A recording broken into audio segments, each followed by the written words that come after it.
খাতাপত্র নিতে পারো না আমার খাতাপত্র নিতে পারো না তোমরা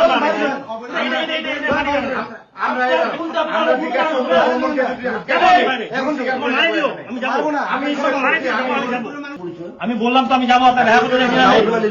আপনি আমার কাগজ কোনো ক্ষমতা রাখেন না সীতাপট আপনি এই নিয়োগ পত্রটা নিয়োগ বিজ্ঞপ্তিটা দেখেন তো কত তারিখ হয়েছে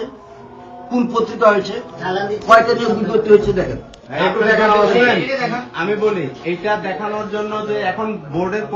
নিয়োগ বোর্ডের চলতেছে কাজ চলতেছে আপনাদেরকে এই অবস্থায় দেখাইতে হবে। আপনি তো নিয়োগ বোর্ডে আসছেন অবৈধভাবে আসছেন, আপনাদের নিয়োগ বোর্ডের কার্যক্রমকে